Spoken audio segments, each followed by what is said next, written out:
A Hunter in Teyvat, Chapter 69b, Fan Fiction, by Azazyel. Well, let's make proper introductions, I suppose. I am Sangonomiya Kokomi, the divine priestess of Watatsumi Island and leader of the Watatsumi Resistance Army, and my goal in life is to provide a better life for my people of Watatsumi and the surrounding islands that do not worship the Raiden Shogun. Would you care to introduce yourselves and a bit about yourself? She spoke with a soft smile, and I wondered what her game was. She was a nice person, as much as she could anyway. Being a resistance leader, standing up to a god and all wasn't a job that allowed too many mercies. Oh, Paimon is Paimon and Paimon loves to try new foods and travel along with Jake and Lumen. Paimon volunteered excitedly. Kokomi graced Paimon with a soft smile as she responded. That's lovely, and I imagine you three must have seen so much. Me, however, I remained on the islands of Inazuma my whole life, but maybe one day I can join you three on a trip to Liyue at some point when the revolution is over. Perhaps during a lantern rite in Liyue, I could set aside some time, however, hee.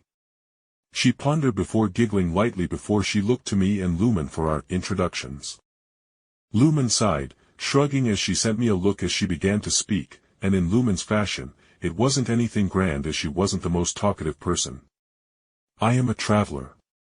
Paimon and Jake are my trusted and loved companions, and that's about it. Lumen shrugged uncaringly as Kokomi's smile twitched at Lumen's weak response.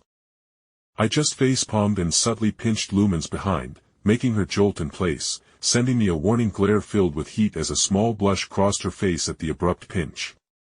Anyway, my name is Jake Barris. No, I am not a citizen of Snaznaya, nor have I ever even been there.